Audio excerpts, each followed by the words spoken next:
Hello and welcome to Qsports. I'm Umudu Gajaga. Thank you for joining us.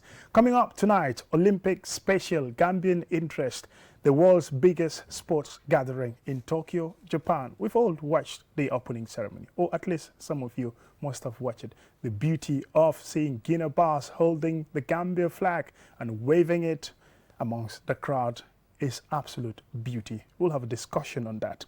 Also, Gambia suffered its first defeat in the Olympics, that is in the judo in the 73 kilogram category, where Fainjai was defeated by somebody from the Tajikistan, Makhmud Megov. He's someone who defeated Fainjai, and we'll be talking about that as well. In athletics, we're looking forward to seeing Guinea-Bissau compete, that is on Friday, and as well as on the 3rd of August, where the athletics will kickstart, as well as the Gambia Football Federation First Division League. The race for the title was over some 2 weeks ago. That's Fortune eventually winning the title. But it's still important because the battle for second place is still alive between Real de Banjul and Walidan, who are arch rivals. We'll bring you up to date about that particular match, as well as Women's Football League. All that on tonight's Qsports.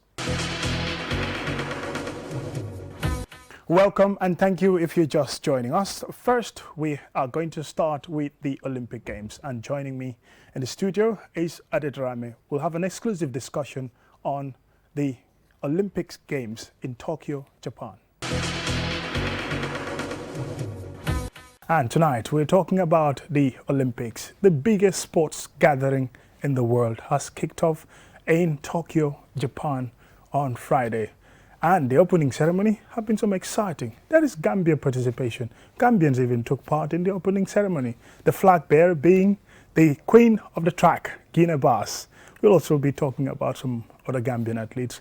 Already, there's been a defeat. Well, that's not something that we want to report, but for Fainjai in the 73 kilogram category of the judo. We will talk to you about that as well. In the studio with me is Ade Darame, journalist. Ade, have you watched the opening ceremony of the Olympics? I watched it and I was thrilled by it. Some really exciting stuff. And what I particularly liked, if I can say just very quickly, is the number of African teams who actually came out in traditional African attire rather than in tracksuits. That was fantastic to see. Really, really good, really colorful, and it gave me a great lift, actually. Yeah.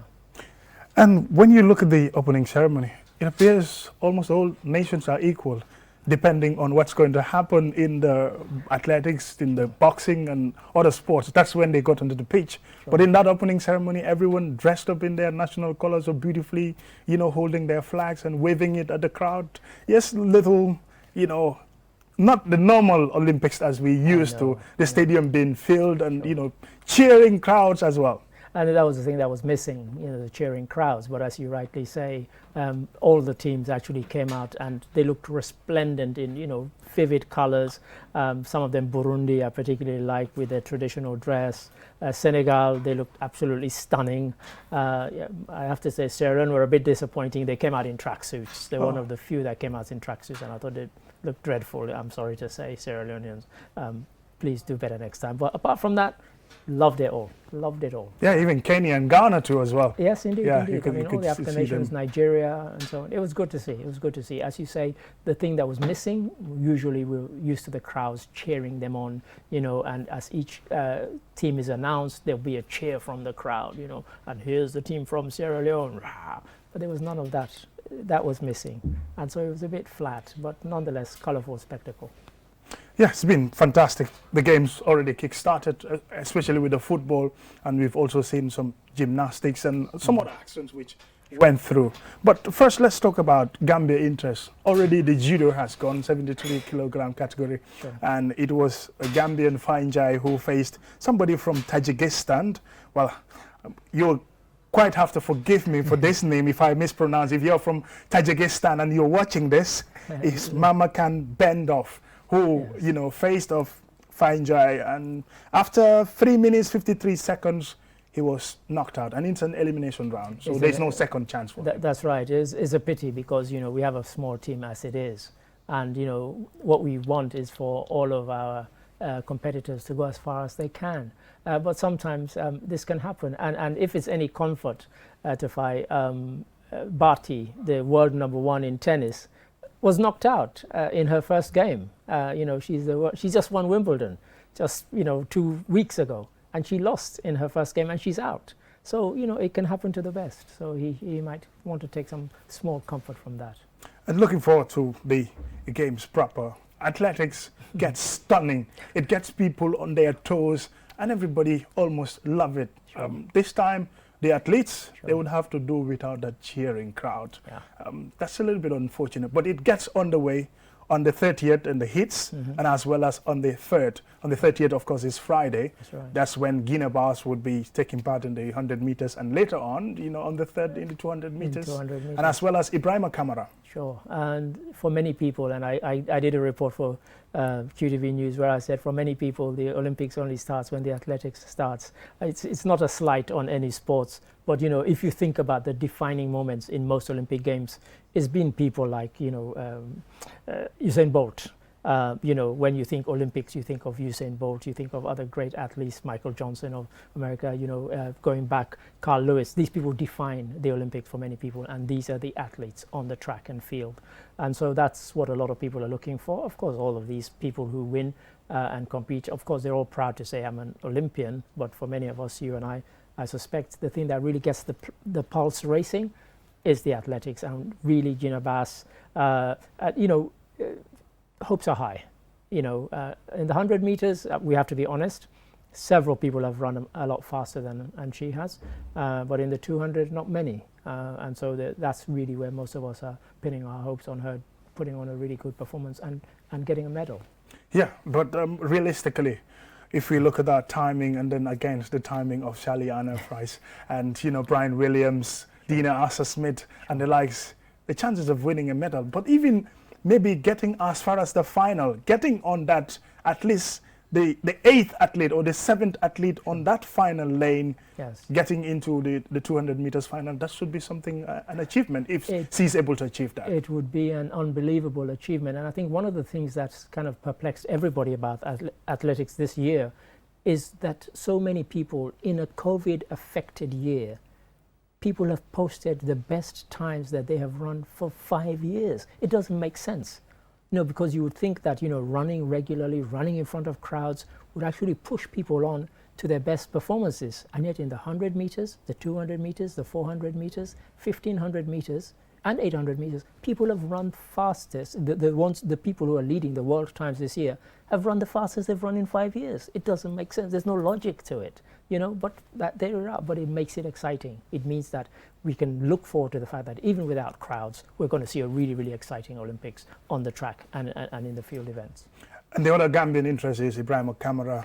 Yes. He ran 10:16 when he was, looking for a qualification spot. Unfortunately, he did not make the qualification cut, which is 10:5. That's a difficult one. So perhaps participating, and maybe if he can improve on his time in 10:16 was his best. Yes, I think what many people who've gone there, what the best they can hope for is that actually they use this to actually probably break national records. By looking at all the other athletes who've also been affected by COVID and yet have posted these really, really unbelievable times. I have to say some of them just defy belief. Shelley-Ann Fraser-Price, the older she gets, the faster she seems to get, which defies sense and logic, really. But that's the fact of it. And so I think he can use that, Kamara can use that as an inspiration to say, if these people have done it, I can do it too. And let's hope just being in the games actually is enough to actually make him raise his game. And for swimming, Boaro is somebody who is going to get into the 50 meters, but you need to be as fast as possible to get anything in that race. I mean, in the 50 meters, it's the shortest distance that they compete in at the Olympic Games, and you blink and it's over. So you have to be at the top of your game. And you look at somebody like PT for the United Kingdom, for Great Britain, who's just won gold medal, yesterday, from when we were recording this. And he has run the 17 fastest times ever in that event. He's never been beaten in 6 years, but at longer distance, 100, 200 and so on are the ones. But 50 meters, you have to be fast, and you have to make sure, obviously, you don't go before the gun. But you blink and it's over. So I always feel sorry for those who go and that's the only event they go in for, because if you don't make it to the final, then it's you're just going for a holiday really. And so you have to really be top of your game. So Ibrahim Boaro, you have to really be on top of your game. Sure. And looking forward to Gambian interest into the Olympics. Obviously we'll keep our viewers updated on some of the latest that is happening there. But let's look at other African athletes. In the same 200 meters, especially for the women, Sure. Marie-José Talol.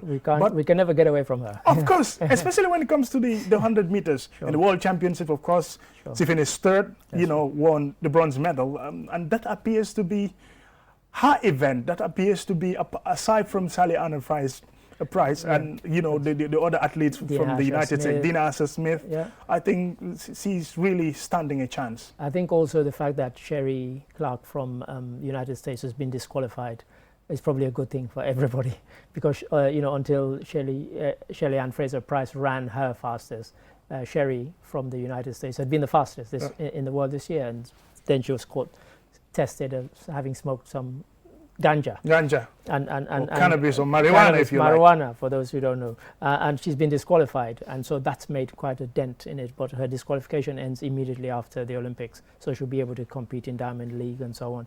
But competition is going to be really, really tough. As I've said, in earlier stuff we were talking about, José Talou and others, Marie-José Talou and others are really running unbelievably fast this year, and I think Bass will use that as the spur, as the inspiration, and she knows she can beat some of these people. She can beat most of them, so she's not going to go in there intimidated. She's going to go there thinking, I am their equal and I can beat them on my day, and that's how she has to go into it, and I think that's how she will go into it. Another African runner, if not perhaps the best in the last few years, until, José Talou and Guinea Bass stomped everything in Africa, especially at the African Games in Morocco in about 2019. Sure. Blessing Okagbari of Nigeria ran fantastic times this year. Another one who, again, I keep saying this, the logic when you and I were, I used to be a sprinter, and the logic was that the older you got, the slower you got. But these people are completely defying that logic, turning it on its head. Blessing Okagbari should not be running the time she's running now with any logic or science or it just does not make sense. And yet they're doing it. And we're not saying they're on drugs or anything like that. Maybe they've just improved on their technique, their diet and their training, and that's why whatever used to apply in the past no longer is relevant, because people are doing things differently and they're posting these unbelievable times. So as I said, and I keep saying, I am looking forward to some unbelievably fast times and some fantastic races and tough competition, and that's what makes it. It's not about somebody running away with it. It's the fact that each race you look at, there are people who are close to each other, and that should really make it a fight. In the past, if you think about it, every time Usain Bolt stepped on the track, you thought, oh, he's going to win. If you look at the women's events, particularly in the sprints, up to the 400 meters, it's very close between 5, 6, 7, 8 athletes. And that makes it exciting for all of us watching. Very, very exciting. And we can't finish talking about the Olympics without talking about the football. In fact, maybe we should have started with football. But always football bias. It's good that we talk about athletics, we talk about judo and swimming. Sure. But in the football, Africa hasn't been that much great, except for Ivory Coast. Only Ivory Coast, but you say there's a bias there already because you're talking about the men's football. Yes. Because only one women's team qualified from Africa, and that's Zambia. And actually, they shocked everybody by knocking out Nigeria. Finishing above Nigeria, who had been in 4 previous Olympics. And yet Zambia went there and they lost their first match 10-3, and we thought, to the Netherlands, and we thought, oh, here we go. But in the second match against China, they were leading until 5 minutes to go, and China fortunately got a penalty and the game ended 4-4. So they've been really good. But to go back to the men's one, yes, Ivory Coast have looked really good, and Bailey, Bailly from Man United, and what's the young guy? Amadou Diallo. They put on really good performances and they've looked really good. Egypt, unfortunately, I think they've lost both of their games, but they've been really, really tough games. So still a lot to look for. And South Africa, of course, lost 4-3 to France. We can't stop talking about South Africa. After leading against France, 3-2. how did they threw away that lead? It's a mixture of things. It was either complacency or overconfidence, because they scored 3 cracking goals to actually take the lead, and they must have thought we can get more, but they wasted several chances. Without exaggeration, there were 4 clear-cut chances after they were already 3-2 up that would have taken the game way away from France. And I think that's why they didn't kind of settle back and say, okay, let's defend. They thought we can score more, but unfortunately it rebounded on them. France got a lucky penalty. Actually, it was a clear penalty. And then that kind of emboldened France, and they came back into the game and eventually won 4-3. And, the other matches, countries like Brazil, when they've been held, by Ivory Coast. That's some special result there. And, people might think, but think about it. The Brazil team is chock full of full internationals. Richarlison, he got a hat-trick in their previous game, and the Everton player. I mean, these are really, really top-class players, and Brazil always take this competition very, very seriously. People remember back when Nigeria won it, you had Bebeto, who was a World Cup winner, appearing in the Brazil team that Nigeria beat. We've had Rivaldo, we've had Ronaldo in there when they were already full internationals. Brazil always take this seriously. So for Ivory Coast to draw with them, trust me, it might have been 0-0, but it is a great result. And the slight of imaginations, is there any chance for Africa, maybe an Ivory Coast, or to bring a surprise and be a certain Nigeria? I don't think if this team won it, I don't think people would see it as a surprise. I think for those who thought, where the surprise is going to come, I think when they drew 0-0 with a very strong Brazil team, I think that sent a message. They didn't beat them, but boy, they ran them close. And I think if they were to win it, I don't think anybody would be surprised by it. They look really good. It's going to be fantastic. We're looking forward to all those games in the Olympics, and it's been great having you, Adedarami, to talk about specifically with more emphasis on the Olympics and the beauty of it. It's the biggest game of the world, the biggest gathering of sports together for everyone, both the fans, who of course would be missing in the stadium. Just only few people that are allowed. That's the media and some few other officials as well. But I mean, you take somebody like Naomi Osaka. She's won 4 Grand Slam titles, and yet she was saying yesterday, I mean, she's now through to the 3rd round as I speak, and she was saying that if I win this medal, this will be the crowning achievement of my career so far. I mean, that's something. Hosting and win. Being obviously representing the host nation, Japan, and if people see the pictures from Japan, her face is on every billboard advertising the Olympic Games. So for her, it's a big thing, and it's a great thing. It would be great if she won. So yeah, it's exciting. I mean, no crowds, and that's the kind of big disappointment for everybody, because you and I know you watch a match, whether it's football or tennis or anything else, a crowd being there. Look at the difference it made at Wimbledon, where they had crowds in finally. It completely made a difference compared to other Grand Slam tournaments earlier in the year when there were no crowds. You really saw it, you felt it, and you felt you were there. And that's what we would have liked to see from the Olympics. But we're not getting that. We just have to make do with what we're going to see, which I think, and I'm positive, will be positive, really strong performances, world-breaking, and even lots and lots of world records. Thank you very much, Adedarami. Pleasure, as always. Thanks for inviting me. Yes, that's fantastic. We're talking about the Olympics. We'll go on a short break, and when we come back, we'll be talking about some football in Gambia. From an early age, we value the feeling of speed, the thrill of the wind as we rush to our destinations, the feel of our feet bounding over the ground, the way the world blurs as we rush by. Faster, faster than a ray of light, I'm flying. I have one speed, I have one gear. Keep on moving, I won't stop till I get there. Want to experience speed? Then subscribe to the Gambia's 4G LTE mobile network, Qcell. With speeds of up to 45 megabytes per second, you can get online in the blink of an eye. The fastest browsing, stream videos faster, do much more faster. Just dial *335# to join the fastest club. Qcell's 4G LTE mobile network. Go faster. For more information, call 111. Qcell, Senior Boss. We innovate, others follow. And now, let's talk about football. The Gambia Football Federation First Division League is in the penultimate stage. Walidan played against Real de Banjul on Saturday at the Independence Stadium in the battle to win the second most important place, because already Fortune are crowned champions some 2 weeks ago. But Real de Banjul, who are in second place, played against Walidan, who are third, and we've watched the game and we can bring you updates of how the game went about. The Blue Boys came from a goal down to win 2-1 in a match that had scoring chances aplenty. Real de Banjul took the lead through Mustafa Jallo's low shot in the 39th minute, ensuring they went into the break with a narrow lead. Walidan's Ablai Mane levelled on the 62nd minute with a tap-in after Real de Banjul's defence failed to clear.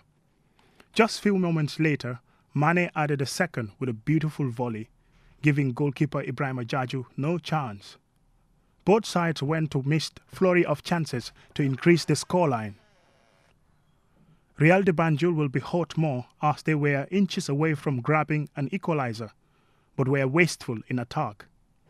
The victory has given Walidan renewed hope of securing the league's second spot, closing the gap on their rivals to a single point with just one game to go, as Fortune was confirmed champions 2 weeks ago. Omar Job, the assistant coach of Walidan, says despite not having it completely in their hands, they are hopeful of securing a second place going into the last game of the season. Well, it was a good game for us, very good game, because if you look at the game in the first half, we created 3 chances. We didn't take our chances, they had one and they took it. But when we went into the dressing room, we told the boys that they are playing very well, but the only thing is that they are not taking their chances. You cannot create your chances and not take them. So in the second half, we told them that we cannot go away without winning this game, because it's been 10 years since we last won Real de Banjul. And this was the motivation from day one into training. We told the boys it has been a decade, 10 years since we last won Real de Banjul. And today is a big day for Walidan, because we are marking the 1-year celebration for Biri and Alhaji Obi Konate. So this is what we use to motivate the players, tell them that we cannot afford to lose this match. And they are in front of us with 4 points and we need the second position. So we need to beat them and take the game into the last round and see what is going to happen in the last game. It's possible for us, we need to just win our game. It's not in our hands though, but it is possible. It's football, Anything can happen in their game against Banjul United, or it's Banjul United, their last game. We're playing BK Milan. We also have a very tough game because BK Milan, they are fighting for relegation. So both teams have very tough games. So it's just a matter of working hard for the game, trying to pick up the 3 points and see what happens in the end. On the last day of the season, Walidan faced BK Milan, who are fighting for survival, while Real de Banjul play Banjul United. Talinding United are already relegated after their 0-0 draw with Banjul United in Saturday's early game. Still on the GFF First Division League, it appears Talinding United have already been relegated when they drew 0-0 with Banjul United, who has already been saved. But the battle for the relegation is still not over. Well, at least for Marimo, they came a little bit closer, but not over yet. They beat Brikama United by 2-1, and as well as Gamtel drew their game, and BK Milan also won. But it will be on the final day of the season that it would be decided which other teams, 2 teams that for that matter, who will join already relegated Talinding United. We'll bring you updates on that as well. But just before, let's talk about women's football, because the GFF Women's First Division League kicked on the way. In the second half of the league, it was the champions, Red Scorpions, who played against City Girls over the weekend at the late Usman Sao football field in Yundum. And we were there. Let's bring you updates about that match. 2 similar goals scored, but by different players. From Khadija Tubayo, a powerful shot beat the keeper to give Red Scorpions a first half lead. After beautiful passing play midway in the second half, Khadija Tujame fired in a shot to double her side's lead, eventually leading to a 2-0 victory. Red Scorpions, as defending champions, play without several key players due to suspension and injuries. Struggled to settle in the first half hour. They begin to control the game late in the first half. City Girls were often left chasing the ball, losing possession in crucial areas. Ajara Samba normally plays at the centre forward for the Red Scorpions, but played as a defender to cover for her injured teammate. She says her experience of playing as a defender and the chances of beating Interior to the title. To me, we got the 3 points, but the game was not impressive. But the most important thing is to win. because even winning 1-0, it's 3 points. We were expecting to score more goals, but unfortunately we were just able to have 2. So that was a wonderful game from my side, but we were expecting a better performance from us. Actually, that was not my wish because it was due to some circumstances. That's why I started playing defense in 2018. But I was a striker and a powerful striker before. But unfortunately, due to missing some of our players, a key player for that matter, which was our captain, that made me to play defense. But due to my skills and then being very intelligent, mashallah, that make me to able defend. So right now, I say that I am better in playing at the back than in the front even, because I am used to it now. Gambia's Women's League was delayed after the 2020 edition was abruptly ended due to the coronavirus pandemic. Having declared no winners then, and with the current league yet to be concluded to decide on the winners, the country's clubs therefore missed out on the inaugural CAF Women's Champions League. The tournament is being held on a zonal basis, and the Gambian champions would have gone into the tournament in Cape Verde, which started on July the 23rd, and it's scheduled to end on July the 30th. With that, we say thank you very much for watching this broadcast. Until we come your way, keep on sporting and have a pleasant night. Bye.